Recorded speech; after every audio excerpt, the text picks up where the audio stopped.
অথচ হওয়ার কথা ছিল উল্টা। কোনো ছেলে বলবে যে আমি বিয়ে করব, মহরের টাকা না, আমার একটু সাহায্য করেন। হওয়ার কথা ছিল সেটা। এখন যারা ছেলে হয় তারা এমন এক বীর বাহাদুর হয় যে তাদের কোনো টেনশন নাই, টেনশন সব মেয়ের বাবার। আরে ভাই, মেয়ের বাবা তো আস্ত একটা মেয়েকে ছোট থেকে বড় পর্যন্ত করেছে, এর পিছনে লক্ষ লক্ষ টাকা খরচ করেছে, মেয়েটাকে আস্ত মেয়েটাকে তুলে দিয়ে দিবে ছেলের বাড়িতে। এই ছেলে এই মেয়ে নিতে হলে অনেক মূল্য দিতে হবে, তাকে ওয়ালিমা খাওয়াতে হবে, তাকে মহর পরিশোধ করতে হবে, মেয়ের বিয়ের বাজার করতে হবে, শ্বশুর বাড়িতে মিষ্টি নিতে হবে, তার অনেক কাজ আছে, খরচ আছে। আর মেয়ের বাপের তো কোনো খরচ নাই, সে তো মুছে দাও দিয়ে বসে বসে খাবে, মহরের টাকা নিবে। হওয়ার কথা ছিল এটা, আমরা এটাকে উল্টায় ফেলেছি, যার কারণে মেয়ে বিয়ে দিতে উল্টা মেয়ের বাবাকে মানুষের হাত কাছে হাত পাততে হয়, গরিব মানুষদেরকে। ঠিক না ঠিক?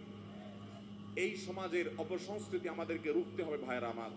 শুধুমাত্র নামাজ কালাম পড়ে আল্লাহর কাছে নাজাত পাবেন না। আপনি বিয়ে করেছেন, শ্বশুর বাড়ি থেকে যৌতুক নিয়েছেন, কৌশলে ছলে বলে বলেন যে শ্বশুর খুশি হয়ে দিয়েছে। খুশি হয়ে আমাকে তো দেয় না, আপনাকে কেন দেয়?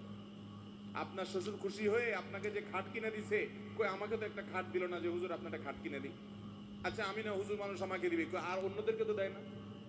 ভাইরা আমার, এগুলা কৌশলে বলে যে শ্বশুর বাড়ির খুশি হয়ে দিছে, ওনাদের মেয়েকে ওনারা দিছে। অনেক ছোট লোক আছে, মেয়ের বাপরে বলে আমাদের কিছু দেওয়ার দরকার নাই, আপনার মেয়েকে আপনি খুশি হয়ে যা দেন। বলে কি বলে না? আপনার মেয়েকে আপনি খুশি হয়ে যা দেন। আরে ভাই, আমার মেয়েকে আমি খুশি হয়ে কি দেব কি দেব না, তোমার মাথা ব্যথা কেন এটা নিয়ে? লক্ষণ খারাপ। যে সমস্ত অমানুষ, যে সমস্ত ছোট লোক, অনেক নামাজি কালায় মানুষ আছে, এই লম্বা দাড়ি, মাথায় টুপি আছে, ভালো করে শুনে রাখেন। অনেক মহিলা আছে, বৃদ্ধ মহিলা আছে, অনেক চাচিরা আছেন, কোরআন তেলাওয়াত করে, তাহাজ্জুদ পড়ে, তসবি হাতের থেকে রাখে না, সব ভালো কাজ করে, তার ভালো কাজগুলো প্রশংসার যোগ্য, ঠিক আছে। বাট ওই যে বৌমারে কোচা, এখন বলে মা তোমার আব্বারে বলো, তোমার থাকবে এগুলা, স্বর্ণগয়না দিলে এগুলোকে আমরা নেব, আমরা তো দুনিয়া থেকে চলে যাবো, সব তো তোমাদেরই থাকবে।